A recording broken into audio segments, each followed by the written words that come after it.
الخمس والجمعات إلى الجمعة ورمضان إلى رمضان مكفرة لما بينهن إذا اجتنبت الكبائر রাসূল বলেছেন 5 ওয়াক্ত নামাজ যদি তুমি পড়তে পারো এক জুমা থেকে আরেক জুমা পর্যন্ত যদি সঠিকভাবে দুই দিকের জুমা আদায় করতে পারো রমাদান ইলা রমাদান এক রমজান থেকে আরেক রমজান পর্যন্ত সঠিকভাবে যদি রোজা আদায় করতে পারো আমার নবীজি বলেছে তুমি যদি কবিরা গুনাহ থেকে বেঁচে থাকতে পারো তাহলে এই আমলগুলোর কারণে তোমার সকল সগীরা গুনার কাফারা হয়ে যাবে মোচন হয়ে যাবে এই সব গুনাহ কবিরা গুনাহ করা যাবে না এটা আপনার জন্য বড় সুযোগ কিনা আরো জোরে বলেন না আরো জোরে বলেন সুযোগ কিনা আপনার আমার জন্য এই রমজান মাসের মধ্যে একটা রাত আছে বন্ধু লাইলাতুল কদরের রাত যেই রাত্রি তা হাজার মাস চাইতে উত্তম কথা বলে না কেন আরো জোরে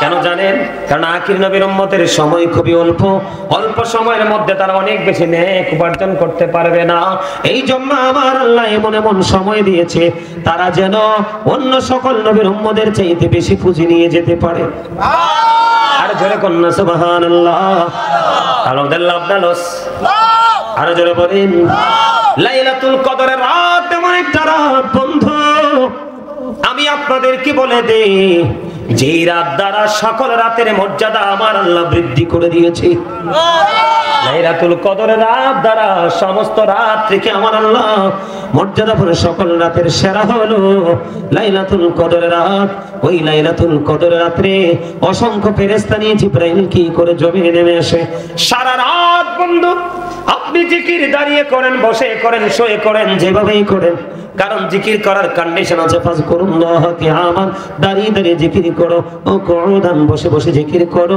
ওয়ালা যুনুবিকুম শুয়ে শুয়ে জিকির করো হাদিস শরীফের মধ্যে এসেছে আপনারা আমার পাড়ে রাসূল বলেছেন তুমি দাঁড়িয়ে করো বসে করো শুয়ে করো জিকির করনে ওয়ালা বান্দাদের সাথে ওই ফেরেশতারা মুসাফা করে কি করে কথা বলে না কেন কদরের রাত আপনার জন্য কত বড় নিয়ামত বন্ধু খেয়াল করেন কি করে মুসাফা করে সকল ফেরেশতা পাইছেন নি খুঁজা আল্লাহ রাব্বুল আলামিন কোরআনে বলতেছে ইন্নামা ইয়াখশাল্লাহা মিন ইবাদিহিল উলামা পৃথিবীর বুকে যত মানুষ আছে সকল মানুষের মধ্যে আল্লাহকে সত্যিকারের ভয় করে হক্কানি আলেমরা কারা হক্কানি আলেমরা কারা আরো জোরে বলেন এখন হক্কানি আলেমদের সাথে প্রেম করলে কি হবে আল্লাহ নিজে ওয়াজ করতেছে কোরআন খুলে দেখলাম আল্লাহ রাব্বুল আলামিন বলতেছে join with my dear people come to my paradise আল্লাহ বলতেছেন ফাদখুলি ফি ইবাদি ওয়াদখুলি জান্নাতি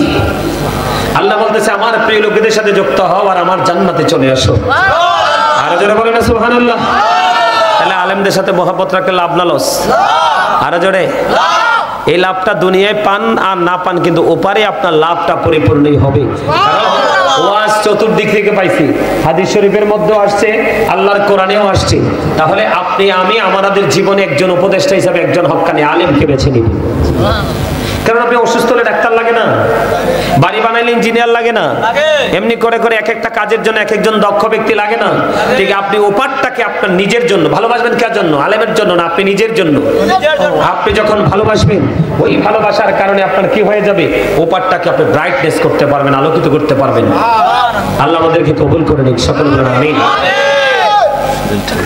আরো জোরে বলেন আমার কথা বুঝতে পারছেন আরো জোরে বলেন না আমিন একদম সহজে বুঝতে পারছেন না আরো জোরে বলেন না বুঝতে পারছেন আমি একটা আলোচনা আমি একটা আজকে হেডলাইন দিয়েছি ওয়াজের ইয়া আইয়ুহাল্লাযীনা আমানু কু আনফুসাকুম ওয়া আহলিকুম নারা আল্লাহ রাব্বুল আলামিন ঈমানদারকে ডেকে বলেছেন O believers save yourself and your families from the fire আল্লাহ রাব্বুল আলামিন বলেছেন ঈমানদারকে ডেকে বলেছেন তুমি জাহান্নাম থেকে বাঁচো তোমার পরিবারকেও জাহান্নাম থেকে বাঁচাও তার মানে আপনাকে আমাকে প্রত্যেককে আল্লাহ রাব্বুল আলামিন কি দিয়েছেন দায়িত্ব দিয়েছেন। কি ধরনের দায়িত্ব? যে তুমি জাহান্নাম থেকে বাঁচো, তোমার পরিবারকেও জাহান্নাম থেকে বাঁচাও। এখন আপনি আগে বাঁচার রাস্তা খুঁজে বের করতে হবে, তারপরে আপনি নিজের জন্য আপনার ওয়ারিসকে বাঁচানোর জন্য রাস্তা খুঁজে বের করতে হবে। এখন আপনি বাঁচবেন, আপনার ওয়ারিসকে বাঁচানোর জন্য একটা রাস্তা আছে ওপেনিং করা। সে রাস্তাটা কি জানেন? সে রাস্তাটা কি জানেন? সে রাস্তাটা হলো আল্লাহ রাসূল বলেছেন, আদিবু আওলাদাকুম আলা সালাতি খিসওয়ালিল হুব্বি নাবিয়িকুম ওয়া হুব্বি আহলি বাইতিহি ওয়া আলা কিরাতিল কুরআন। রাসূল বলেছেন, তোমরা তোমাদের সন্তানদেরকে তিনটি বিষয় শেখাও। কয়টি? তিনটি বিষয় শেখাও। একটা হলো হুব্বি নাবিয়িকুম, it is the love of the prophet, নবীর ভালোবাসা শেখাও। এরপরে বলেছেন হুব্বি আহলি বাইতিহি, টিচ ফ্যামিলি লাভ। এরপরে বলেছেন ওয়া আলা কিরাতিল কুরআন, learn to recite the holy কুরআন।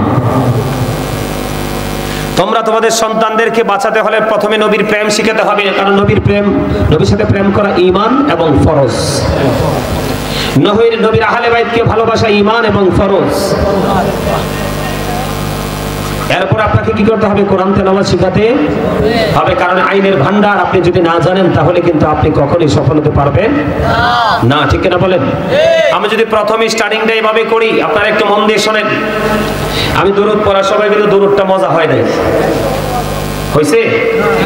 আমি আপনাদেরকে বলি, বন্ধুরে আমার নবী, আপনার নবী, দু জাহানের বাদশা নবী, রাহমাতুল লিল আলামিন, তিনি বন্ধ করে দিয়েছেন, কেউ যদি মদিনাওয়ালার সাথে প্রেমের ডুরি লাগাইয়া প্রত্যেকটা জুমার দিনে যদি মাত্র 80 বার যদি দরুদ পড়তে পারো, আমার আল্লাহ খুশি হয়ে তার 80 বছরের সগীরা গুনাহ মাফ করে দেয়।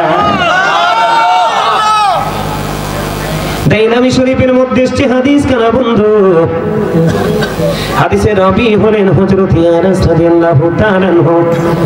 আমার নবী, আপনার নবী রাহমাতুল লিল আলামিন নবী, তিনি বলে দিয়েছেন, কেউ যদি মদিনাওয়ালার সাথে প্রেমের ডুরি লাগাইয়া প্রতিদিন যদি মাত্র 1000 বার যদি দরুদ পড়তে পারো গো, জান্নাত না দেখা পর্যন্ত তোমার মরণ হবে না। রাসূল আরো বলে দিয়েছেন, এই পৃথিবীর বুকে রাসূলকে ভালোবেসে তোমরা যে যত বেশি দরুদ পড়বে, কাল হাসরের দিন নবীকে তোমরা তত বেশি কাছে পাবে। নবীকে যদি তুমি কাছে পাও, তোমার আর কোনো কিছুর জন্য টেনশন করতে হবে না। ঠিক কিনা বলে? কারণ রাসূলকে প্রশ্ন করা হলো, ইয়া রাসূলুল্লাহ, ইয়া হাবিবাল্লাহ, নবী গো, আপনাদের নবী, কিয়ামত কখন হবে গো নবী? আমার রাসূল বললেন, কিয়ামতের জন্য কি প্রস্তুতি নিয়েছো? ইয়া রাসূলুল্লাহ, ইয়া হাবিবাল্লাহ, নবী গো, আপনাদের নবী কিয়ামতের জন্য কোনো প্রস্তুতি নিতে পারেনি, তবে আল্লাহ এবং আল্লাহর হাবিবকে ভালোবাসি। এই কথা বলতে দেরি আপনার আমার প্রাণের রাসূল তিনি বলে দিয়েছেন, তুমি যাকে ভালোবাসবা তার সাথেই তুমি থাকবা। এখন নবীকে ভালোবাসার মানে কি? সর্বপ্রথম যদি বলি নবীকে ভালোবাসতে হবে, এটা আমার কথা নয়। আমার আল্লাহ কোরআনে বলেছেন, মাইয়ুতি'র রাসূল ফাকাদ আতাল্লাহ। আমার আল্লাহ বলেছেন, হি হো অবিজ দা অ্যাবস্টেড অফ আল্লাহ, যে ব্যক্তি রাসূল নির্দেশ মানলো সে যেন আল্লাহর নির্দেশ মানলো। ইহুদি খ্রিস্টানের একটা ধর্মগ্রন্থ যেটাকে ইংলিশে বলা হয় দা ওল্ড নিউ টেস্টামেন্ট, ওটা দ্বারা তারা প্রমাণ করতে চেয়েছে। তারা বলেছে, he that loveth not knoweth not God, for God is love। এরা বলেছে, যেজন প্রেম করে না সেজন আল্লাহকে জানে না, for God is love, আল্লাহ প্রেম। কিন্তু আল্লাহ রাব্বুল আলামিন না না না, আল্লাহর কাছে এই ভালোবাসাটা পছন্দ হয়নি, এই বক্তব্যটা পছন্দ হয়নি। আল্লাহ রাব্বুল আলামিন বলেছেন, নো সে বলুন, ইফ ইউ ডু লাভ আল্লাহ, যদি তোমরা আল্লাহকে ভালোবেসে থাকো, ফলো মি মুহাম্মদ সাল্লাল্লাহু আলাইহি ওয়াসাল্লাম, মুহাম্মদ সাল্লাল্লাহু আলাইহি সাল্লামের অনুগত হয়ে যাও। আল্লাহু উইল লাভ ইউ, আল্লাহ তোমাদেরকে ভালোবাসবে, এন্ড ফরগিভ ইউর সিনস, আল্লাহ তোমাদের সমস্ত জীবনের গুনাহগুলি maaf করে দিবে। আর যারা বলেন না সুবহানাল্লাহ। কারণ আপনাদেরকে মনে রাখতে হবে, যেখানে আল্লাহ সেখানেই রাসূল। আর আমার প্রভুর প্রভুত্বের সীমানা যত দূর জুড়ে রে, আমার নবীর রহমত তত সীমানা জুড়ে। আপনার ওয়াজ ভালো লাগে না? আপনাদের কাছে লাগে না? এগুলো ভালো না লাগে লাগবো কি?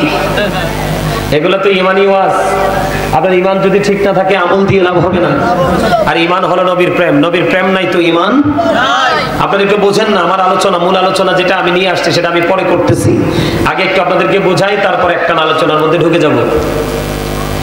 আপনি কালেমা পড়েন না, লা ইলাহা ইল্লাল্লাহ মুহাম্মাদুর রাসূলুল্লাহ। আল্লাহ চাইলে কিন্তু আল্লাহকে দিয়ে আল্লাহ কি করতে পারতেন? কালেমাটা শেষ করতে পারতেন, পারতেন না?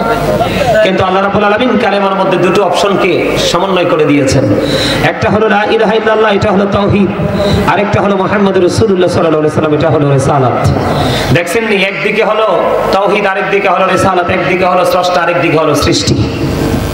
যিনি শুধু আপনার আমার নবী না, তিনি নবীদেরও নবী। এই কারণে আমি বলি আল্লাহ the first pillar is the Lord of world, Rabbul Alamin. Muhammadur Rasulullah sallallahu alaihi wasallam is the blessing for the world, rahmatan lil alamin. চমৎকার না? কথা বলে না কেন?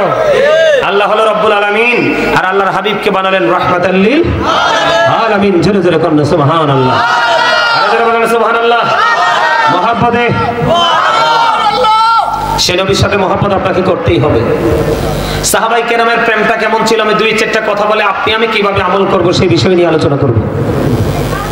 আমার নবীজি তাবুক হাদিস শরীফের মধ্যে এসেছে বন্ধু, আমার নবী তাবুক যুদ্ধের পূর্বে বললেন তোমরা দান করো। এবার ইসলামের দ্বিতীয় খলিফা হযরত ওমর, তিনি মনে মনে চিন্তা করলেন, দেখেন তারা রাসূলকে কেমন করে ভালোবাসতেন।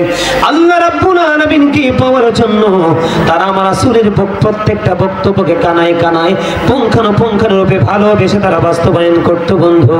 ওমর যখন জানতে পারলেন নবীজি জানিয়ে দিয়েছেন তোমরা তাবুক যুদ্ধের পূর্বে তোমরা কি করো, দান করো, এই কথা বলার পরে হযরত ওমর মনে মনে মনে মনে চিন্তা করলো, বন্ধু আমার জীবনে কোনোদিন কোন কাজ দ্বারা আমি আবু বকরকে হারাতে পারিনি।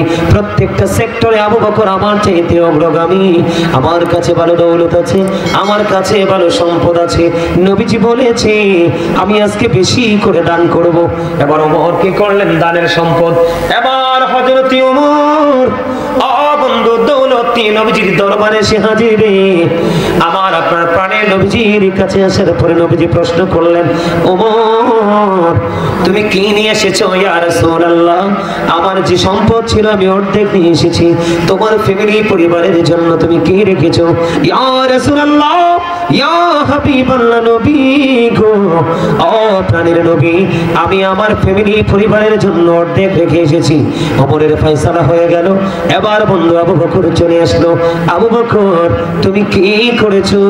এবার আবু বকর উত্তর দিলেন, ইয়া রাসূলুল্লাহ, আমার যা ছিল আমি সব নিয়ে এসেছি গো। ফ্যামিলির জন্য কতটুকু রেখে এসেছো? এবার আবু বকর সিদ্দিক রাদিয়াল্লাহু তাআলা বললেন, ইয়া রাসূলুল্লাহ, ইয়া হাবিবাল্লাহ, নবী গো, আমি আমার ফ্যামিলি পরিবারের জন্য আল্লাহ এবং আল্লাহর হাবিবকে রেখে এসেছি। আবু বকরকে আজকে হারাইতে পারছিনি? কথা বলেন না কেন? হারাইতে পারছিনি? বন্ধু জীবনে কোনদিন আবু বকরকে কেউ হারাইতে পারে নাই। অথচ ওমরের জীবনে এত বেশি আমল ছিল রে, গণলে আকাশের তারার চাইতে বেশি হবে। এত বেশি আমল যদি একটা পাল্লায় রাখা হয়, আবু বকরের একটা মুহূর্তের, কিছু মুহূর্তের প্রেম যদি একটা পাল্লা রাখা হয়, আবু বকরের প্রেমের পাল্লাটাই বন্ধু বাড়ি হয়ে যাবে। কেমন ভাবে ভালোবাসতো প্রাণের নবীকে।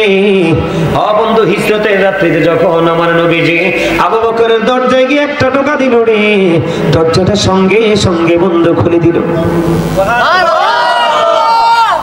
আমার নবীজি আবু বকরকে একটা ডাক দিয়ে বললেন, রে আবু বকর, এটা কেমন করে সম্ভব রে? একটা ডাক দিতে দেরি, তুমি তোমার দরজাটা খুলতে দেরি করলে না রে আবু বকর, এটা কেমন করে সম্ভব রে? ও আবু বকর আমাকে একটুখানি বলো।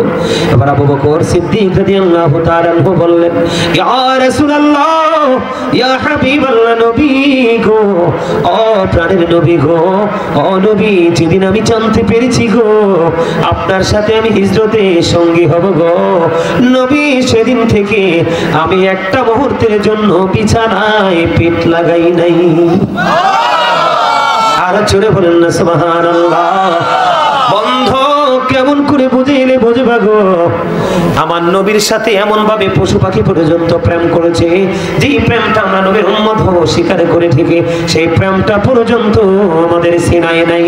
এখন আমি নবীকে ভালোবেসে কত কিছু করি, তুমি আমাকে বেদাতি বলে বকা দাও। এটা কি প্রেম হতে পারে? কোনদিন প্রেম হতে পারে না। বন্ধু, আমি আপনাদেরকে একটুখানি বলে দেই, আমার নবী যখন ওই গুহার মধ্যে ঢুকেছিল হিজরতের ওজরিতে, কাফেররা যেন চিনতে না পারে, ওই গুহার মুখের মধ্যে কবুতর বাসা বাঁধিয়া ও বন্ধু এখানে ডিম তা দিয়েছে, মাকড়সা জাল বুনে দিয়েছে, মাকড়সা জাল বুনে দিয়েছে রে কাফেরেরা যখন। অথচ এই গুহার মধ্যেই কিন্তু আমার নবীজি সঙ্গী আবু বকর, দুশ্মনেরা এসে দেখেছে মাকড়সার জাল বুনে দিয়েছে। না না না, এটার মধ্যে যদি নবী মুহাম্মদ ঢুকতো তাহলে জাল তো থাকতো না। বন্ধু, শুধু এখানে একান্ত নয় রে, আমার নবীর প্রতি প্রেম কত মধুময় ছিল। মাকড়সা যখন জাল বুনলো, নগদ যেটা বানায় এটা কিন্তু অত্যন্ত চকচকে থাকে। কথা বলেন না কেন? যেমন আমার এই পরনের যে এই পোশাকটা চকচকে কিনা, কয়েকদিন হলো এটা বাহির থেকে আমার ভালোবাসার একজন মানুষ নিয়ে আসছে। এটা যদি বন্ধু ধুলাবালি ধূসর হয়, এটা কি হয়ে যাবে? কালারটা ডিসকালার হয়ে যাবে। ঠিক তেমনি ভাবে আপনার আমার প্রাণীর নবীকে সেফটি দেওয়ার জন্য ভালোবাসা লাগাইয়া মাকড়সা জাল বুনলো, আর পাখি মুখে করে ধুলাবালি জালের মধ্যে ছিটিয়ে দিল। আর দুশ্মনেরা চাইয়া দেখলো এখানে কেউ নাই রে, চাইয়া দেখো পূর্ণ জাল বোনা আছে। সুবহানাল্লাহ। আপনারা অসুস্থ মানুষ, আমি এনার্জি পাই না আপনাদের সাথে কথা বলে নিয়ে। ওই যে আমার ছোট ভাই মিনহাজুল আবিদিন সুফি বলে গেছে, আমি ওদম গুনাহগারকে দেখার জন্য মানুষ সিরিয়াল ধরে, দাঁড়াইয়া থাইকেও জায়গা পায় না। অহংকার করে বলছি না, কারণ অনলাইনে দেখলে বুঝতে পারতেন আমি আলফাউল কথা বলার অভ্যাস নাই। যতটুকু কথা বলি কোরআন হাদিস থেকে বলি, কারণ আমার জীবনের সময় খুবই অল্প, কাজ অনেক বেশি। আর এখন প্রত্যেকটা ওয়াজে বসতে লং টাইম আলোচনা করি, কারণ আমার সমাজ ধ্বংস হয়ে যাচ্ছে। যুব সমাজ তো নষ্ট হয়েই গেছে। তোমার কথা কয় না, বলছি যুব সমাজ তো নষ্ট হয়ে গেছে। আপনারা মুরব্বীরা যারা আছেন, আপনারা মুরব্বী মানুষগুলো যখন পৃথিবী থেকে বিদায় নেবেন, এই পৃথিবী আর বেশি দিন টিকবে না। কারণ এখনকার যুবকদের কাছে ইসলাম নাই বললেই চলে। বুঝেন নাই? আপনারা বলেন ছেলেরা কি রাস্তা দিয়ে যাওয়ার সময় সালাম দেয়? এখানে তো ইসলাম নাই। মুসলমানের কর্তব্যের মধ্যে এটা একটা, পরিচিত হোক অপরিচিত হোক, মুসলমান দেখলেই সালাম দিয়ে দিবা। দেখ, এখন মুরব্বীরা সালামের অপেক্ষায় থাকে, এখানে তো ইসলাম কবরে চলে গেল যুবকদের দ্বারা, ঠিক না? আপনার ছেলেরা কি চুল কাটে সুন্নাহ স্টাইলে না ইহুদিদের স্টাইলে? তাহলে এখানে তো সুন্নাহ মোতাবেক চুল কাটার কথা, মাথা থেকেও কি করলেন? ইসলামকে ডিলিট করে দিলেন। এখনকার ছেলেরা যে জিন্স প্যান্ট পরে, আমি প্রমাণ দিতে পারবো, আপনারা চাইলে কোরআন এবং হাদিস থেকে কোট করে নিয়ে আসছি। জিন্স প্যান্টটা যে পরে, এটা কোরআন হাদিস তারা একবারে না জায়েজ মুসলমানদের জন্য। তো আপনার পোশাকে তো কি নাই? ইসলাম নাই, আছে? আর জোরে, মা বাবাকে ভালোবাসতে হবে, কারণ মা বাবাকে ভালোবাসা ফরজ, কষ্ট দেওয়া হারাম। We should obey our parents. আমাদের প্রত্যেকের উচিত পিতা মাতাকে মান্য করা। এখনকার ছেলেরা কি পিতা মাতাকে মানে? এখানে তো ইসলাম নাই। রাসূল বলেছে জুম্মার দিনে সব দিনের চাইতে উত্তম রূপে গোসল করো, লম্বা জামা পরো, মানে পাঞ্জাবি পরো, কারণ লম্বা জামা পরে নামাজ পড়া সুন্নাহ। আতর লাগাও, গাড়ি থাকলেও হেঁটে হেঁটে কি মসজিদে চলে যাও, সবার আগে যাও, সবার পরে বেরিয়ে আসো। এখনকার ছেলেরা এত ডিজিটাল, সালাম ফিরাইবার আগে 2 রাকাত ফরজ পড়তে যায়, খুতবাও শোনে না, আর সালাম ফিরানোর পরে মুনাজাতও দেয় না, মনে হয় যে বিশ্বযুদ্ধ শুরু হয়েছে গেইটে। এখানে কি ইসলাম আছে? আপনি তো নামাজ পড়ে নামাজি হবেন তাকওয়া নিয়ে নামাজ পড়লে, আপনি তো এখন ডিজিটাল হয়েছেন, কমার্শিয়াল। এই নামাজ দিয়ে তো আপনি কিয়ামত পর্যন্ত পড়তে পারবেন, আল্লাহ পর্যন্ত পৌঁছাতে পারবেন না, নষ্ট কাজ থেকে বাঁচতে পারবেন না। এমনি করে প্রত্যেকটা সেক্টরের দিকে তাকায় দেখেন, ইসলাম নাই। তো আপনি রহমত পাবেন কোত্থেকে? কথা বলে না কেন? আরো জোরে। আমরা ছোট্ট থাকতে স্কুলে যখন যাইতাম, বুঝছেননি, বাড়ির নিচে মানে জঙ্গল থেকে টোকাইয়া বড়ি খাইছি। কবে পড়ছে এটা সইরা খবর নাই, পাইছি তো এক সাইড ভালো, এক সাইডে মুখ দিয়ে খাইয়ে ফেলছি। আর গত 2-3 দিন আগে আমার এক বোন গ্রামের বাড়ি থেকে গাছ থেকে বড়ি পাইরা নিয়ে আসছে, কি কামড় দিয়ে চাইয়া দেখি পোকা। খাইলাম নি ধোকা, কথা কয় না কেন? এখন দেখবেন আপনি কোনো কিছু আপনার মন মতো পাবেন না, কারণ আল্লাহ যে আপনাকে মন মতো পথে চলতে বলেছে আপনি চলেন না। এই জন্য আপনারও কোনো কিছু ঠিক আল্লাহর ওয়ার্ডের মতো যখন ঠিক নাই, আপনার কর্মের রেজাল্টও ঠিক মতো আসে। আপনি নিজেকে শুধরাইতে হলে সত্যিকারের আশিক রাসূলের সাথে প্রেম করতে হবে, তাহলে আপনি অটোমেটিক্যালি পরিবর্তন হয়ে যাবেন, ঠিক না বলেন? বন্ধু, প্রেমের শেষ নাই রে, ভালোবাসার শেষ নাই। ওই যে মেঘমালা পর্যন্ত বন্ধু ভালোবেসেছে। আমার নবী যখন মা খাদিজার ব্যবসা নিয়ে বন্ধু সিরিয়ার উদ্দেশ্যে রওনা হয়ে গেল, বন্ধু মা খাদিজার যারা কাজের লোক নিয়োজিত ছিলেন, আমার রাসূলের সফর সঙ্গে ছিলেন, সবাই দেখেছে আমার নবীজিকে মেঘমালা পর্যন্ত ছায়া দিয়েছে। আর জোরে বলেন না সুবহানাল্লাহ। শুধু তাই নয়, আমরা কেমন মুসলমান, হযরতে আলী রাদিয়াল্লাহু তাআলা আনহু তিনি বললেন, আমি একদিন নবীজির সফর সঙ্গী হলাম, মক্কার আঁকাবাঁকা মেঠু পথে হাঁটা শুরু করলাম। হাঁটতে হাঁটতে নবীজির সঙ্গে আমি শুনতে পেয়েছি পায়ের তলার পাথরগুলো প্রাণের নবীকে সালাম দিয়েছে। আলী বলতেছে, আমি শুনতে পেয়েছি নবীজি হাঁটতেছে আর ডান বাম থেকে ওই গাছপালাগুলো প্রাণের নবীকে সালাম জানাইতেছে। জোরে জোরে বলেন না সুবহানাল্লাহ। সেই নবীকে ভালোবাসার দরকার আছে না নাই?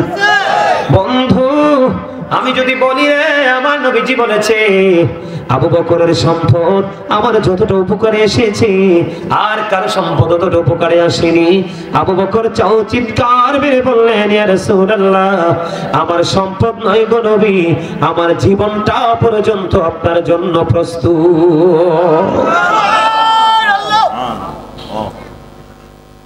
আমি আপনাদেরকে বলি বন্ধু, আমার রাসূল যখন এই পৃথিবীতে চলে গেল রে, চলে যাওয়ার পরে আখির নামক একটা গাধা নবীজির চলে যাওয়াটা সে মেনে নিতে পারলো না, কোনোভাবেই মেনে নিতে পারেনি। বন্ধু, আখির নামক একটা গাধা সে শুধু কান্দে আর বলে, কোথায় গেল রে প্রাণের নবীজি, কোথায় গেলে রে প্রাণের নবীকে আমি দেখতে পাবো? আর কি জীবনে কোনোদিন প্রাণের নবীকে দেখতে পাবো না? আখির নামক গাধাটা বলে আর কান্দে। কান্দতে কান্দতে 3 দিন 3 রাত্র পার হয়ে গেল, মতান্তরে 4 দিন 4 রাত্র পার হয়ে গেল। ওই আখির নামক গাধা কোনো খাবার খায় না, কোনো পানি খায় না বন্ধু। 3 দিন 3 রাত্র, মতান্তরে 4 দিন 4 রাত্র পড়ে নিজের জীবনটা সমুদ্রে ঝাঁপ দিয়ে দিল। আমার নবীর প্রেম এত মধুর ছিল রে।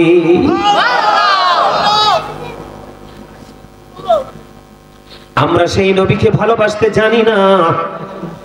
মসজিদে নববীর মধ্যে যখন মিম্বার তৈরি হলো, আমার নবীজি তার আগে উস্তরে হান্নান একটা মরা খেজুর গাছকে ধরে নবী খুতবা দিতেন। মসজিদে নববীতে যখন মিম্বার হয়ে গেল রে, আমার নবীজি উস্তরে হান্নানাকে আর কি করলেন না, ব্যবহার করলেন না। এবার বন্ধু মসজিদে নববীর মিম্বরে দাঁড়িয়ে গেল খুতবা দেওয়ার জন্য। এবার বন্ধু উস্তরে হান্নানা মরা খেজুর গাছের কান্না শুরু হয়ে গেল। নবীজি প্রশ্ন করলেন, তুমি আমার সঙ্গী কোথায় হতে চাও? দুনিয়ায় না আখিরাতে? আমি ওপারে আপনার সঙ্গী হতে চাই। জোরে জোরে বলুন সুবহানাল্লাহ। হযরত তালহা রাদিয়াল্লাহু তাআলা এক এক করে নবীর প্রেমে 70টা তীরের আঘাত খাইলো। কয়টা তীরের আঘাত? আরো জোরে। নবীজি মদিনায় থাকা অবস্থায় বন্ধু 27টি যুদ্ধ করেছে। এর মধ্যে সবচেয়ে বড় যুদ্ধ হলো উহুদের যুদ্ধ। উহুদের ময়দানে দুশমনেরা বৃষ্টির মতো তীর ছুটতেছে। এই দৃশ্য দেখে হযরতে তালহা নবীজিকে জড়িয়ে ধরলো। জড়িয়ে ধরে একটা তীরের আঘাত যেন প্রাণের নবীকে টাচ করতে না পারে। একটা নয়, দুইটা নয়, 70টা তীরের আঘাত, ও বন্ধু 70টা তীরের আঘাত সহ্য করেছে, তারপরেও প্রাণের নবীকে একটা আঘাত লাগতে দেয়নি। 70টা তীরের আঘাত খাইয়া বন্ধু, ও রামচন্দ্রপুরের আমার ভাই, আমার বাবা গো, আমি আমার মা বোনদেরকে ডেকে ডেকে বলবো, একটা বার তুমি নিজের বিবেকের কাঠগড়ায় দাঁড়িয়ে, নিজের বিবেকের আদালতে দাঁড়িয়ে প্রশ্ন করো, তুমি তোমার নবীকে কতটুকু ভালোবাসতে পেরেছো? হযরতে তালহা একটা নয়, দুইটা নয়, 10টা নয়, 20টা নয় বন্ধু, 70টাতে আঘাত খাইলো। একটা বারের জন্য একটার পর একটা বন্ধু তীর এসে হযরতে তালহার বডিতে বন্ধু বিঁধতেছে, কিন্তু তার তীরের আঘাত লাগতেছে এইদিকে, একটা বার তার কোনো চিন্তা নাই রে। তার চিন্তা হলো কোন তীর যেন প্রাণের নবীকে আঘাত করতে না পারে। এই করতে করতে 70টা তীরের আঘাত খাওয়ার পরে রে, হাসতে হাসতে নবীর সামনে শাহাদাত বরণ করে একটা বারের জন্য উহু করে না। জোরে জোরে বলেন না সুবহানাল্লাহ, আর জোরে বলেন না সুবহানাল্লাহ। কি ওয়াজ নিয়ে কথা না, আউট কথা, অন্য কথা তাহলে কোন যেত না। রাসেল তুমি তো আরে বালা করেছিলে, তোমাদের এই মসজিদে আইছিলাম না নামাজ পড়াইতে, দেখছো না? আরে মিয়া যে দুষ্ট মানুষ, সোমা ঘুমা ঘুমা খাইছে খাইছে, এদিকে একটা মসজিদ আছে, এমন দুষ্ট মানুষ। এই মিয়া যুগের পর যুগ এখনো পড়তেছি, দাড়িগুলো পাকাই ফেলছি, গন্ড মূর্খ যদি সামনে এসে কথা বলে মানা যায়? হ্যাঁ, কোন সাজেস্ট করতে হলে করব, কিন্তু কোন ইনস্ট্রাকশন তো নিতে পারি না ধর্মীয় ব্যাপারে। কথা বলেন না, আপনারা মুরব্বী মানুষ, সেই ক্ষেত্রে সামাজিকতা নিয়ে আপনি দুনিয়ার হিসাবে আমাকে উপদেশ দিতে পারেন, আদেশ করতে পারেন, কিন্তু ধর্মীয় ব্যাপারে তো আমি আপনার কাছ থেকে ইনস্ট্রাকশন নিব না, কারণ আপনি তো মোটেও কিছু জানেন না। কথা বলেন না। এই মিয়া, মসজিদের খতিব যদি অনেস্ট না হয়, কোনদিন সমাজের মধ্য থেকে গোমরাহি দূর করা সম্ভব নয়। মনে রাখবেন, যেই ইমাম সাহেব দেখবেন সভাপতি, সেক্রেটারি, মোতাল্লির পা চাটে চাকরি বাঁচানোর জন্য, ওই ইমাম সাহেবের পিছনে কোনদিন নামাজ পড়বেন না। এইটারও নামাজ হইতো না, আপনাদেরটাও হবে না। কথা বুঝতে পারছেন? আমি অনেক মসজিদ, আমি আমার জীবনে জুমাই পড়াইছি, আমি এখন জুম্মাই পড়াই না, কারণ হয় সেক্রেটারি নাই, ক্যাশিয়ার নাই, মোতাল্লি নাই, সভাপতি একটা না একটা ওয়ান নাম্বার বাটপার থাকে। কথা বলেন না কেন? বাটপারদের অত্যাচারে আমি আমাদের মতো স্কলার আমরা কেন মসজিদে দাঁড়িয়ে দাঁড়িয়ে আপনাদের 5000 টাকা? আমার জীবনে যত মসজিদে দায়িত্ব পালন করেছি, জীবনে কোনোদিন কোন মসজিদ কমিটি বলতে পারবে না গাজী সুলাইমান কি ঈদেও 1 টাকা বোনাস দিতে পারছে, নেই। কারণ আমি আপনার পকেট কাটার জন্য আসি নাই, আপনার পকেট ভরার জন্য আসছি। ঠিক করে বলেন। আমি যখন মেডিকেলে জুম্মা পড়াইছি, এখানে একটা ছেলে আছে ওই যে বসা, আমি যখন মেডিকেলে জুম্মা পড়াইছি করোনাতে, একটা মুসল্লিকে এক হাত দূরে দূরে দাঁড় করাইছে। আমি কই, এই বেটা, সব দিয়ে একটা লোক একটা গাইসা দাঁড়া, এই ভুলনি রে দাঁড়া। এটা কুমিল্লা মেডিকেল, এটার বাড়ি। ওই জিজ্ঞেস করেন ধরে, কইছি একটা লোক একটা কাঁধে কাঁধ মিলে দাঁড়ায়, একটা লোকের করোনা ধরে নাই, ধরছে? অথচ তারা 2 হাত 3 হাত দূরে খাড়াইছে, এটি করোনায় মরছে। আমার মসজিদের মুসল্লি মরে নাই, কারণ আল্লাহ রাব্বুল আলামিন তাকায় মানুষের কনফিডেন্সের দিকে, আত্মবিশ্বাসের দিকে। আমার বিশ্বাস ছিল আমি আল্লাহ গোলামি করার জন্য এখানে আসছি, এই গোলামের জন্য যদি করোনায় মারা যায় তাহলে গেলাম। একটা লোক আমার মসজিদে ঘোর করোনাতে মারা যায়নি, অথচ আশেপাশে অনেক লোক করোনা আক্রান্ত হয়ে মারা গেছে। এই করোনাতে যখন আমি জুম্মা পড়াই, একজন হাফেজ ছিল, আমি মসজিদ কমিটিকে বলছি, হাফেজের নাম দিয়ে হাদিয়া তুলে যদি আমাকে 1 টাকা দেন, এই দুনিয়াতে হয়তো দেখবো না, হাসরের দিন আমি কিন্তু আপনাকে ধরবো, আল্লাহর কাছে দরখাস্ত দিয়ে রাখছি। নিসিনি। এই করোনাতে আমার মসজিদে খতিব সাহেবকে, হাফেজ সাহেবকে হাদিয়া দিয়েছিলেন 50,000। কত? আমি কিন্তু 5 পাইও নেই। আমি সেই ছেলে, আমি কারো বাড়িতে 1 গ্লাস পানি খাই না, আমি মাছ খাই না, গোস্ত খাই না, শুধু শাকসবজি খাই একমাত্র নিজের ঘরে। আমার প্লেট, গ্লাস, জগ সব আলাদা। তা আমার শরীরে কারেন্ট থাকতো নাকি আপনার শরীরে কারেন্ট থাকতো? আমি ডান বাম উঁচু নিচু ফলো করে চলাফেরা করি। আপনি চাইলে কিন্তু আমাকে ঘায়েল করতে পারবেন না। আমি এখনো থাকি মানুষের বাড়িতে ভাড়া, প্রফেসর সাহেব গেছে, কিন্তু আমার এলাকায় 32 বছরের পুরনো মসজিদ, 49 লাখ টাকা খরচ করে মসজিদ করেছি মাত্র 5 মাসে, ভিতর বাহির টাইলস করে। এখন পাশের গ্রামে গত 25 তারিখ আরেকটা উদ্বোধন করে দিয়ে আসছি। এই মসজিদ করতে লাগবে 25,000 ইট, 15,000 আমি গুনাগার দিছি। এখন ছাদ ঢালাই হবে রোজার পর পর। ছাদ ঢালাইতে লাগে 4.5 টন রড। কত টন? এর মধ্যে আমি দিয়ে আসছি 2 টন। মারহাবা কইতেন না? 200 কত ব্যাগ জানি সিমেন্ট লাগে। আমি এবং আমার ফ্যামিলি, আমার পিচ্চিগুলো মিলাইয়া আমরা মিলে মনে হয় প্রায় এই রড সহ মনে হয় প্রায় 100 ব্যাগের কাছাকাছি আমরাই দিয়ে আসছি। হ্যাঁ, 275 ব্যাগ। মারহাবা কইতেন না? এগুলো আপনাদেরকে শিখার জন্য বলছি। আপনি একটা অন্যায় করতেছেন, আপনি জানেন, আলেমকে বলতে দিবেন। কি করতে দিবেন? বলতে দিবেন। আজকে হয়তো আপনি আমলটা, এই অপরাধটা ছাড়তে পারেন না, কালকে আপনার মধ্যে এমন প্রভাব পড়বে আপনি তো করবেন নাই না, অন্য করলে আপনার কাছে বিরক্ত লাগবে। এজন্য ইমাম সাহেবদেরকে বলতে দিবেন, তাদেরকে প্রতিবন্ধকতা সৃষ্টি করবেন না, একবারে উভয় ধ্বংসস্তূপে পরিণত হবেন।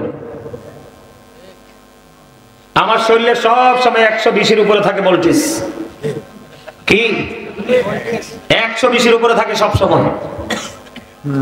এটা আমি মনে করি আল্লাহর পক্ষ থেকে দেওয়া এক নিয়ামত। আপনারা সবাইও যদি আমার বিপক্ষে চলে যান, আমি ন্যায়ের পক্ষেই থাকবো। কারণ আমি আপনাকে রাজি করলে তো লাভ নাই। আপনি এখন আমার পক্ষে আছেন, একটু পরে আরেকজনের চাকায় উল্টাই যাবেন। কিন্তু আমার মালিক, আমি যে কর্ম করবো 1 ইঞ্চি পরিমাণ আমার রেজাল্ট থেকে আমাকে মাহরুম করবে না।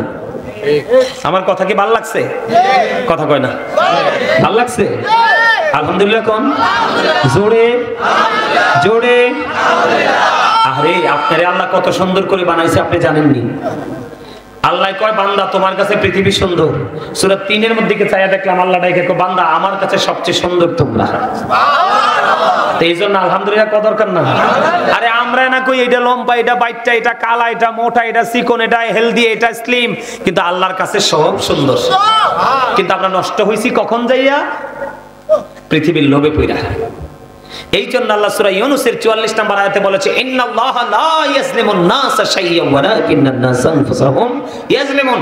আল্লাহ বলেছেন আল্লাহ আল্লাহর বান্দার উপর অত্যাচার করে না, বান্দা নিজেই নিজের উপর অত্যাচার করে। ওয়াজ কি আর করণ লাগে? এই একটা আয়াতে যথেষ্ট না? আমরা আল্লাহ কইতেছে আল্লাহ বান্দার উপর কোন অত্যাচার করে না, বান্দা নিজে নিজের উপর অত্যাচার করে। যেমন আজকের এই মাহফিলে আপনারা যারা আসছেন তারা কিন্তু অনেক সুখী, কিন্তু যারা আসতে পারে নাই তারা বদকিসমত। তারা তাদের উপর কি করেছেন? জুলুম করেছেন। কারণ আজকে আপনাদের সবার জন্য দায়িত্ব হলো জান্নাতের বাগানে আসা। কারণ 365 রাতের মধ্যে একটা রাতের কিছু অংশ হয়, এতে কি হয়? আলেমরা এলাকাতে পাড়া দেয়, মৃত্যু ব্যক্তিরা যারা আর তাও ওরা খুশি। কমপক্ষে 40 দিন আল্লাহ কবর আযাব বন্ধ রাখবে এই গ্রামের আলেমদের কদমের ছোঁয়ায়। এই জন্য আল্লাহ বলেছেন আমার প্রিয় লোকেদের সাথে যুক্ত হও আর আমার জান্নাতে চলে আসো। সুবহানাল্লাহ বলেন না কেন? আর আপনারা যারা, আপনারা তারা উপকৃত হবেন, আপনারা আখিরাতের বাজার করতে পারবেন। ঠিক না বলেন? আর জোরে। আমি যে প্রেমটা নিয়ে ওয়াজ করতেছি, এটা কি কোনো অসুবিধা হইতাছে? আপনাদের ওয়াজ আরো আছে, তো আরো অনেক ওয়াজ করব আজকে। প্রফেসর সাহেব আমাকে অনেক ভালোবেসে 1 বছর আগে যে দাওয়াত দিয়ে আসছে, আর কত যোগাযোগ, কত ফোন। অত্যন্ত জেন্টেল একজন মানুষ। শিক্ষা মানুষকে অনেক সফট করে দেয়, কিন্তু আমরা সব জায়গায় সফট হইতে পারি না। আমরা যদি সব জায়গায় সফট হই তাহলে দুনিয়া নষ্ট এমনি হয়ে যাবে। সত্যকে সত্য বলতে হবে, মিথ্যাকে কথা কয় না, হারামকে হারাম বলতে হবে, হালালকে হালাল। ঠিক না? ঠিক। তাইলে হইছে হুজুর। আর পটেটো মার্কা হইলে হইতো না, কাম হইতো না। আচ্ছা ধরে কম না বল, কথা কইছি। কারণ 73 দল তো শুধু মুসলমানেরই হইব, 72টা বিনা হিসেবে জাহান্নামে যাব, একটা মাত্র জান্নাতে যাব। ওইটার নাম হলো আহলুস সুন্নাহ ওয়াল জামাত ইজ দা বেস্ট পার্টি। আল্লাহ বলবে ইউ গো টু প্যারাডাইস। আহলে সুন্নাত ওয়াল জামাতের অন্তর্ভুক্ত যারা পরিপূর্ণ সুন্নি হয়ে কবরে গেছো, আল্লাহ জান্নাতে যাওয়ার অর্ডার দিবে। আর যারা যেতে পারবে না, আহলে সুন্নাহকে ফলো করতে পারবে না, আল্লাহ বলবে you have to go to hell. Must be, তোমাদেরকে চলে যেতে হবে জাহান্নামে। আমরা কি চাই? আরে বেটা, আমরা জান্নাতও চাই না, জান্নাতও চাই না, চাই আমরা মালিককে। কথা কয় না কেন? হে রাসূল তোমায় ভালোবাসি, অন্তর শুধুই মুখে না, জান্নাতের আশায় নয় হে রাসূল, জাহান্নাম কেউ ডরি না। ঠিক না? আরে যারা বলেন না বন্ধুরে আমার, বলতেছিলাম আমি আপনাদেরকে বলি বন্ধু,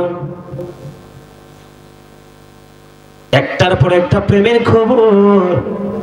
আমার নবীকে সাহাবায়ে কেরাম এত বেশি ভালোবাসতো বন্ধু। নবীজি যখন থুতু মুবারক ফেলে দিত রে, নবীজির থুতু মুবারক তারা ক্যাচ নিয়ে নিত, করে তারা তাদের মুখমণ্ডল দেহের মধ্যে কি করে দিত, ম্যাসেজ করে দিত। আর এটা মেসেজ করার কারণে তাদের স্কিনটা সিল্ক হয়ে যেত। জোরে জোরে বলুন না সুবহানাল্লাহ। আমার নবীকে কেমন করে ভালোবাসবেন বন্ধু? উম্মে আইমান একজন বরকতময় দাসী, আপনার আমার প্রাণের নবীকে ভালোবেসে নবীজির প্রস্রাব মোবারক খেয়ে ফেললো।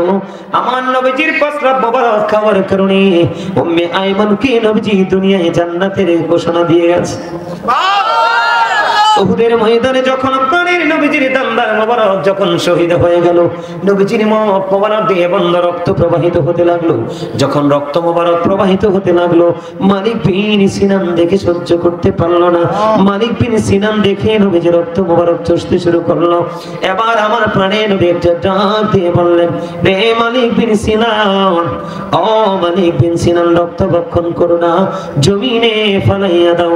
এই কথা বলার পরে মালিক বিন সিনান একটা ডাক দিলেন, ইয়া রাসূলুল্লাহ, ইয়া হাবিবাল্লাহ, নবী গো, ও প্রাণের নবী, আমি আমার আল্লাহর ইজ্জতের কসম করে বলছি গো, আপনার একটা ফোঁটা রক্ত আমি উহুদের জমিনে পড়তে দিব না গো নবী। এই কথা বলে বন্ধু তিনি রক্ত মোবারক চষতে শুরু করলেন। প্রাণের নবী যে রক্ত মোবারক চষতে চষতে চষতে চষতে বন্ধু শেষ রক্তের ফোঁটা যখন চষা শেষ হয়ে গেল, আমার নবীজি গোটা পৃথিবীর মুমিন মুসলমানকে জানিয়ে দিল, ও নবীর প্রেমিক, ও রামচন্দ্রপুরের বল্লাগের আমার ভাই, আমার বাবা গো, আমার মা বোনদেরকে ডেকে ডেকে বলছি গো, আমার নবীজি ওই মালিক বিন সিনান রাসূলকে ভালোবেসে ওই নবীজি রক্ত মুবারক ভক্ষণ করার কারণে আমার নবীজি গোটা পৃথিবীর মানুষকে বলে দিলেন, তোমরা যদি দুনিয়ায় কোনো জান্নাতি মানুষ দেখতে চাও তাহলে এই মালিক বিন সিনানকে দেখে নাও। শুধু নবীকে ভালোবেসে শুধু রক্ত মোবারক ভক্ষণ করার কারণে বন্ধু এখানে শুধু ক্ষান্ত নয়, আমি আপনাদেরকে বলি নবীর সাথে প্রেম করতে হবে কেমন করে বন্ধু। উহুদের ময়দানে নবীজির যখন শুনলেন নুসেবা নবীজি শহীদ হয়ে গেছে, হযরতে নুসেবা রাদিয়াল্লাহু তাআলা আনহা শুনতে পাইলেন। এবার উহুদের ময়দানের দিকে বন্ধু দৌড়াতে শুরু করলো। দৌড়াইতে দৌড়াইতে রে উহুদের ময়দানের দিকে ছুটতে শুরু করলো। যাইতে যাইতে হঠাৎ করে খবর আসলো, রে নুসেবা, যুদ্ধের ময়দানে তোমার ভাই শহীদ হয়ে গেছে। নুসেবা দাঁড়ায় না, দৌড়াই রে কিছু দূর দৌড়ানোর পরে নুসেবার কাছে খবর আসলো, রে নুসেবা, যুদ্ধের ময়দানে তোমার বাবা তো শহীদ হয়ে গেছে। নুসেবা দাঁড়ায় না, দৌড়াই নুসেবা কিছু দূর যাওয়ার পরে খবর আসলো, রে নুসেবা, যুদ্ধের ময়দানে তোমার স্বামীও শহীদ হয়ে গেছে। রে বল্লাগীর মানুষ, এই তিনটা হত্যা শহীদের খবর শোনার পরেও নুসেবা বন্ধু একটা সেকেন্ডের জন্য দাঁড়ায় না। দৌড়াইতে দৌড়াইতে যাওয়ার পরে প্রাণের নবীজির সাথে দেখা হয়ে গেল। প্রাণের নবীজি একটা ডাক দিয়ে বললেন, একটা ডাক দিয়ে বললেন, প্রাণের রাসূল একটা ডাক দিয়ে বললেন, নবীজি ও নুসেবা, আজকে তো তোমার অনেক বড় ক্ষতি হয়ে গেল রে নুসেবা। এবার নুসেবা একটা ডাক দিয়ে বললেন, ইয়া রাসূলুল্লাহ, ইয়া হাবিবাল্লাহ, নবী গো, ও প্রাণের নবী, আমার ভাই, আমার বাবা, আমার স্বামী শহীদ হয়ে গেছে, আমার বিন্দু পরিমাণ কোনো দুঃখ নাই গো নবী, আমি আপনাকে পেয়েছি তো সব পেয়ে গেছি। নবীর প্রেম কি জিনিস বুঝতে পারছেন নি? বিশেষ করে আজকে রামচন্দ্রপুর বল্লাগের যুবকদের উদ্দেশ্যে বলি, একটা যুবক যুবতীর জীবনের সবচেয়ে বড় আনন্দের সময় হলো বিয়ের দিন এবং ভাসর রাত। কথা বলেন না, কোন দিন?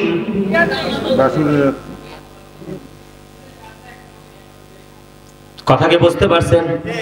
হযরতে হানজালা নবীর সাথে কত গভীর প্রেম ছিল। বিয়ের রাত্রিতে বন্ধু বাসর হলো রে, বাসরের পরে গোসল করা কিন্তু ফরজ। কথা বলেন না কেন? বাসর হলো, এই দিক দিয়ে উহুদের ময়দান থেকে খবর চলে আসলো হযরতে হানজালা কিন্তু গোসল করে নাই, উন্মুক্ত তরবারি নিয়ে উহুদের ময়দানে বন্ধু চলে গেল। উহুদের ময়দানে যাইয়া যুদ্ধ করতে করতে বন্ধু নিজে শহীদ হয়ে গেল। ইন্না লিল্লাহি ওয়া ইন্না ইলাইহি রাজিউন। ওই হানজালার বিবি দৌড়ে চলে গেল, নবী গো, ও প্রাণের নবী গো। উহুদের ময়দানে স্বামীকে খুঁজলো, কোথাও স্বামীকে পায় না। নবীজি বললেন, রে ও হানজালার বিবি, আকাশের দিকে তুমি তাকাও। বন্ধু, ওই আকাশের দিক থেকে হানজালার লাশ জান্নাতি খাদেমেরা উপর থেকে উহুদের ময়দানের দিকে নিয়ে আসতেছে। জোরে জোরে কন্যা সুবহানাল্লাহ। হানজালা জীবন দিয়েছে বন্ধু নবীর প্রেমী, আর বাসর করার পরে গোসল করস, পবিত্র হতে হবে, পবিত্র হয় নাই। কিন্তু নবীর প্রেমে জীবন দেওয়ার কারণে এবার হানজালার বিবি দৌড়ে চলে গেলেন। যাইয়া দেখলেন হানজালার দাড়ি বেয়ে বেয়ে ফোঁটা ফোঁটা করে বন্ধু তাজা পানি ঝরছে। ইয়া রাসূলুল্লাহ, ইয়া হাবিবাল্লাহ, নবী গো, ও প্রাণের নবী, ওই তাজা পানি ঝরছে গো নবী, আমার স্বামী তো গোসল করে নাই। আমার প্রাণের নবী যে একটা ডাক দিয়ে বললেন, রে হানজালার বিবি রে, তোমার স্বামী তো আল্লাহর প্রিয় হাবিব, হাবিবুল্লাহর প্রেমে জীবন দিয়ে দিয়েছে। এই জন্য আমার আল্লাহ আরশের নিচের পানি দিয়া জান্নাতি খাদেম দিয়ে গোসল করাইয়া পাঠাইছে। আর জোরে বলেন না সুবহানাল্লাহ। সেই নবীকে ভালোবাসা দরকার আছে না নাই?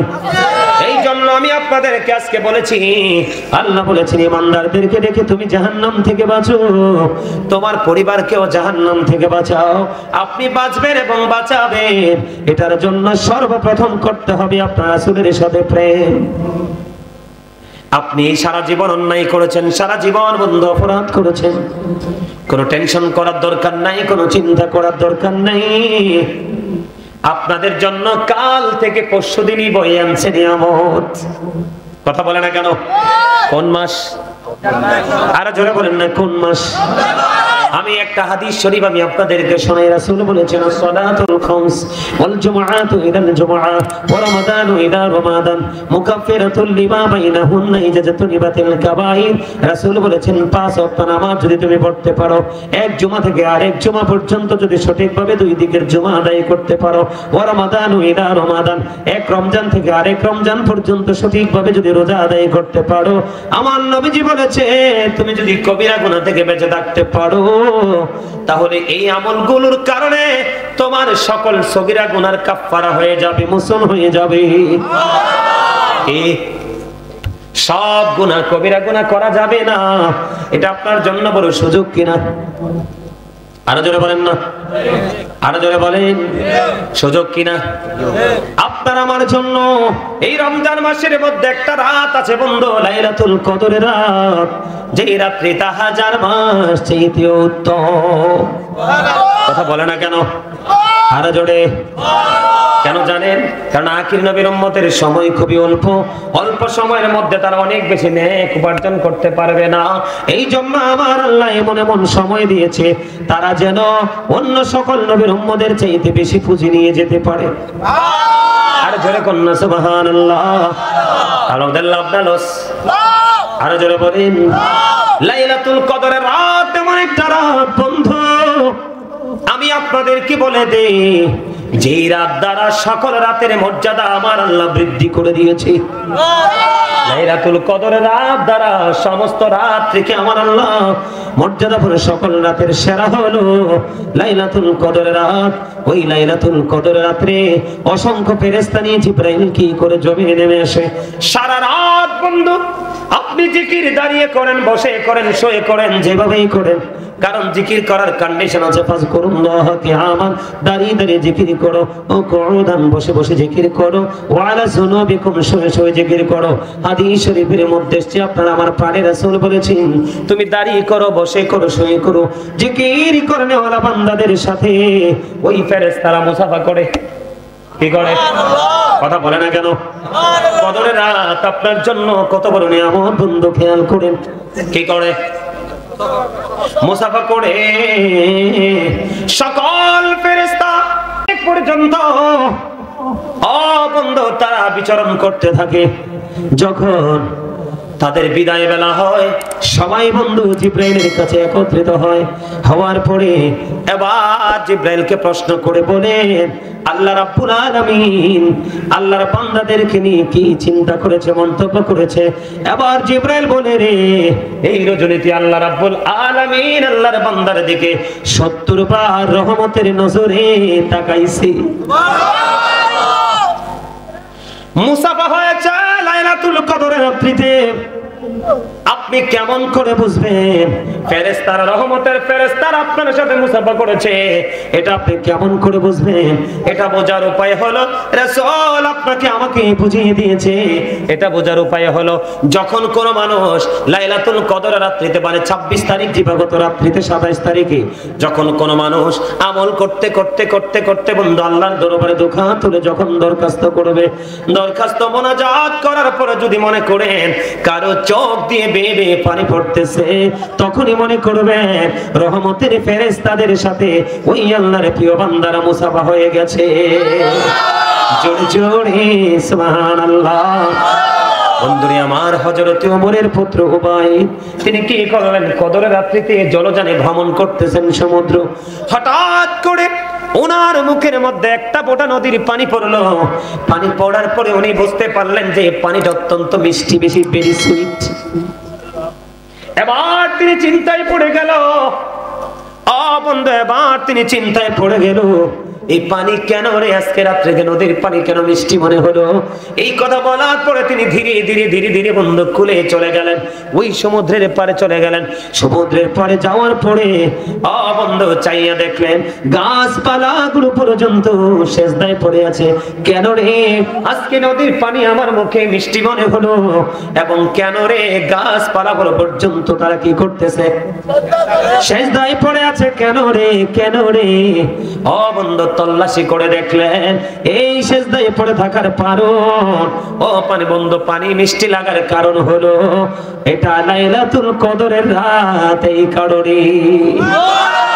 কিন্তু বন্ধু মনে রাখবা, এই লাইলাতুল কদরে মা বাবার অবাধ্য সন্তানকে আল্লাহ ক্ষমা করবে না, কোন জাদুঘরকে আল্লাহ ক্ষমা করবে না, কোন সুদ খুরকে আল্লাহ ক্ষমা করবে না, কোন পরের হক নষ্টকারীকে আল্লাহ ক্ষমা করবে না। বড় ভয়ঙ্কর, সমাজের মধ্যে দুইটা জিনিস বড় ভয়ঙ্কর রূপে রূপান্তরিত হয়েছে। একটা হলো সুদ, আরেকটা হলো পিতা মাতার অবাধ্য হওয়া। ঠিক তো সবাই বলেন নাই, রাগ করছেন? হ্যাঁ, আল্লাহ বলছে অবিল ওয়ালিদাইনি ইহসানা, মা বাবাকে ভালোবাসো। মরার পরে ভালোবাসতে পারবা, জিন্দা থাকলেও ভালোবাসতে পারবা। মরার পরে ভালোবাসা হলো মা বাবার জন্য দান সৎকা করো, মিলাদ পড়ো, মসজিদে দান করো, ওই মাহফিলে দান করো, মাহফিল উপস্থিত হও। আর মরার পরে জীবিত থাকলে তো খাওয়াইবেন, পড়াইবেন, যা চাই তা দিবেন সাধ্যের মধ্যে। ঠিক কিনা বলেন? আর জানে রাসূল বললেন হতভাগা সে, হতভাগা সে। কে গো নবী সেই হতভাগা? নবী বললেন যাদের পিতামাতা দুইজন আছে অথবা একজন আছে, তাদেরকে ভালোবেসে যদি জান্নাতি হতে না পারে, তার মতো হতভাগার কেউ হতে পারে না। রে বল্লাগীর যুবক, আমি তোমাদেরকে বলি রে, বাবা যদি টাকা চায় তুমি বিরক্ত হইও না। যদি উল্টা পথে খরচ করে তাহলে তুমি বাবাকে বোঝাবা। তার কারণ হলো একজন এসে নবীজিকে প্রশ্ন করলেন, ইয়া রাসূলুল্লাহ, আমার বাবা আমার সম্পত্তি নিজের মতো করে খরচ করতে চায়।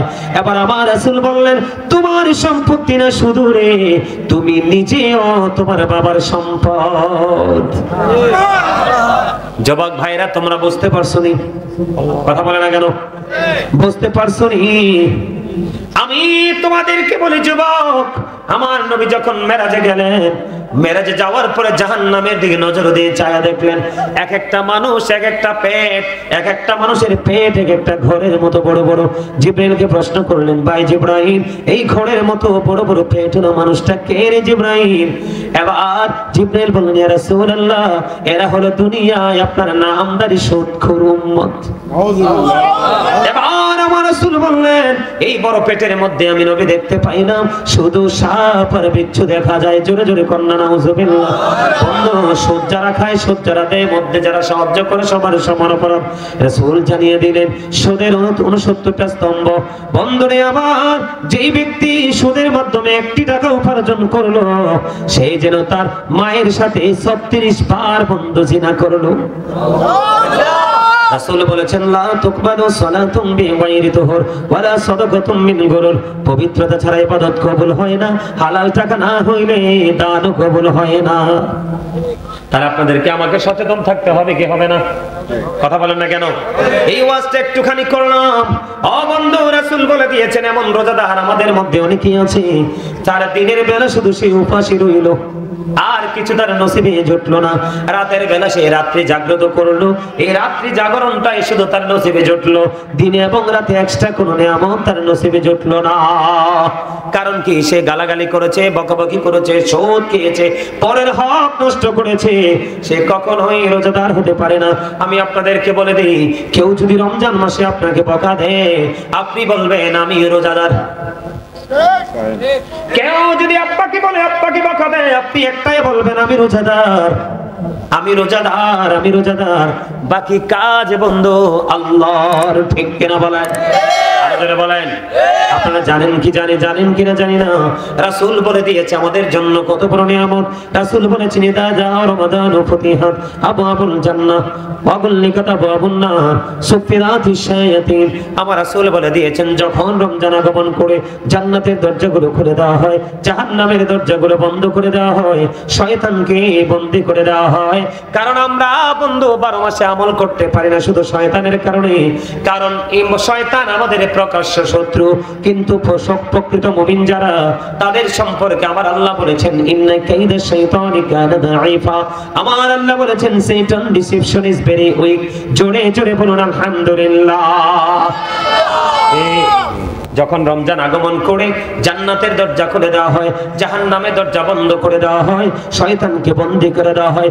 যদি আপনি সব ধরনের অপরাধ বাদ দিয়ে বন্ধু সুন্দর করে রোজাটা রাখতে পারেন, আপনার জন্য স্পেশাল নিয়ামত হলো, রাসূল বলেছেন জান্নাতের একটা গেট আছে, সেই গেটের নাম হলো বন্ধু রাইয়ান। ওই কাল হাসরের দিন রোজাদাররা রাইয়ান নামক জান্নাতের গেট দিয়ে বন্ধু প্রবেশ করবে। রোজাদাররা ঢোকার পরে গেটটা ব্লক করে দেওয়া হবে। সুবহানাল্লাহ। বেশি বেশি করে দান করবেন। একটা কোরআন খতম পড়ালে 700 কোরআন খতমের সওয়াব পাবেন। একটা মিলাদ পড়ালে রমজানের উসিলায় 700 মিলাদের সওয়াব পাবেন। বন্ধু, আপনাদেরকে আমি বলে দিতে চাই, রমজান মাসে তারাবি কয় রাকাত পড়বেন? 20 রাকাত। সকল সাহাবায়ে কেরামের ইজমা হয়েছে,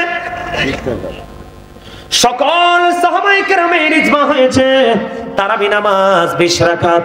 কাঠমোল্লা বের হবে যুগে যুগে পৃথিবীকে ধ্বংস করার জন্য, শুধু বলবে নাই নাই নাই, বেদাত বেদাত বেদাত। এই বক্তব্য শুনবেন না, এই বক্তব্য শুনলে ধ্বংস হয়ে যাবেন। যারা বারবার বেদাত বলে তাদের 2 পকেট ভর্তি, মাথা ভর্তি বেদাত। কথা বুঝেননি আমার? এখন বেদাত বলতে বলতে মানুষগুলোকে আমল থেকে দূরে সরিয়ে দিয়েছে। দেখবেন কাঠমোল্লারা কেউ বলে 12 রাকাত, কেউ বলে 8 রাকাত। সাহাবায়ে কেরাম এত দামি, সাহাবায়ে কেরামের ঘোড়ার নিচের 3 আঙ্গুলের এক চিমটি মাটি যদি বন্ধ একটা পাল্লায় তোলা হয়, ওই গাউসে পাক থেকে ধরে কিয়ামত পর্যন্ত যত আল্লাহর ওলি পৃথিবীতে সৃষ্টি হবে, সকল আল্লাহর ওলিকে যদি একটা পাল্লায় তুলে দেওয়া হয়, সাহাবায়ে কেরামের ঘোড়ার নিচে 3 আঙ্গুলের এক চিমটি মাটির ওজন ভারী হয়ে যাবে। কারণ সাহাবীরা চর্মচক্ষু দ্বারা নবীকে দেখেছে, অন্তর দ্বারা বন্ধ নবীজির প্রতি বিশ্বাস শ্রদ্ধা করেছে, নিজের জান মাল সব নবীজির জন্য কুরবানি করে দিয়েছে। ওই সাহাবায়ে কেরাম যদি 20 রাকাত বন্ধু তারাবি পড়তে পারে, তাহলে আপনার আমার পড়ার দরকার আছে না নাই? আরো জোরে বলেন। আহলে সুন্নাত ওয়াল জামাত নবীকে ফলো করবে সাহাবায়ে কেরামের মধ্যে, ঠিক কিনা? সাহাবায়ে কেরামের মাধ্যমে, আর তাবিঈরা ফলো করেছেন কি সাহাবায়ে কেরামদের মাধ্যমে, ঠিক কিনা বলেন? এমনি করে করে করে করে আজ পর্যন্ত আমাদের কাছে ইসলাম এসেছে বন্ধু। আমি আপনাদেরকে বলি, কেউ বেদাত বললে আপনারা কি করবেন না, ক্ষান্ত হবেন না। আমার দিকে তাকান, বিরক্ত হননি? এই ওয়াজটার দরকার নেই? বেশি দরকার কিনা বলেন? আমি আপনাদেরকে বলি, নরমাল যদি কোনো একটা ইবাদত রমজান মাসে করেন, একটা ফরজ আমলের সমান সওয়াব দেওয়া হবে। নরমাল যদি একটা আমল আপনি করেন, একটা ফরজ আমলের সওয়াব হবে। আর যদি আপনি একটা ফরজ আমল করেন বন্ধু, তাহলে 70টা ফরজের সওয়াব আপনার আমলনামায় দেওয়া হবে। জোরে জোরে বলুন না সুবহানাল্লাহ। এই জন্য সবাইকে বলছি, হালাল খাবার দিয়ে সাহারি করবেন, ঠিক কিনা বলেন? ইফতারিটা হালাল কিছু